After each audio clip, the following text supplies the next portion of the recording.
Dinan's Place, it's $25 for a bottle of scotch, $2 for a pitcher of water.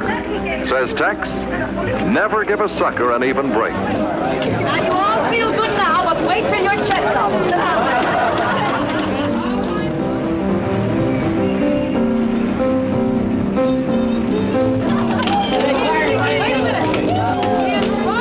My mother had been watching me through the years, take my parts and changing them and taking songs and twisting them around, you know what I mean, putting punchlines in and then changing my part. When I get it, I talk them into changing this and changing that. So she said, dear, I think you could write your own play. Oh, I said, that's a big job. That's a lot of work. I don't want to bother with it. You know, I mean, I was afraid to tackle it. Too much work, you know. I didn't mind fixing up things for myself, but to write a play, I said, I'll keep reading. I'll find something.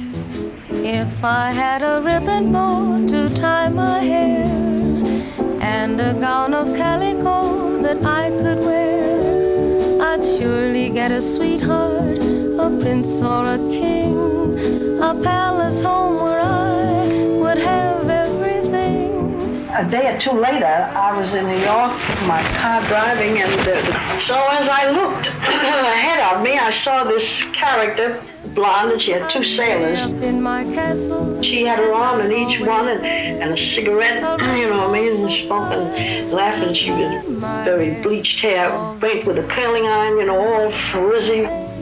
She had two big blotches of red paint on her face, and yet she had a good-looking face. All I do is pray for someone to love me.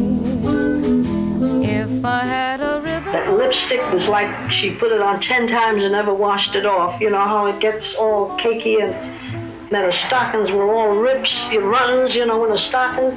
And then she had this little black satin turban, you know, see, and she had, I thought it was a trimming at first, but when I looked closer, it was 10 fingerprints from the powder that she, you know, 10 fingerprints was right on the back of her hat. There's a story of a girl, a story seldom told. What she wanted from this world was not of gems or gold. Her wishes were quite plain, as you will see.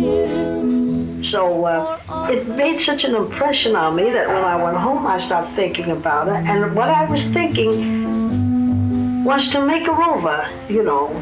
I thought, 50 cents? How many guys would she have to have for 50 cents to pay her rent or buy us food? You know what I mean? I thought, Jesus, this dame is stupid, you know. Then in the morning I thought about her, you know, as I woke up, and then all of a sudden I said, what on earth am I thinking about this $2 tramp for? Why? And then it started to dawn on me. I said, gee, is it possible? Is this a play that I'm going to write? Is this the characterization I'm going to do? And I couldn't stop. And I started to write. I started to start her off as this cheap prostitute and wanting to get out of it and get up, you know, and I finally brought her into society.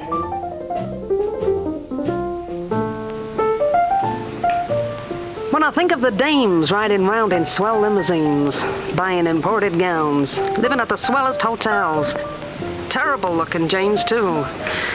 You know, if I have to, I can put on the Ritz too. Of course, I don't pull that stuff around here. Not at these prices.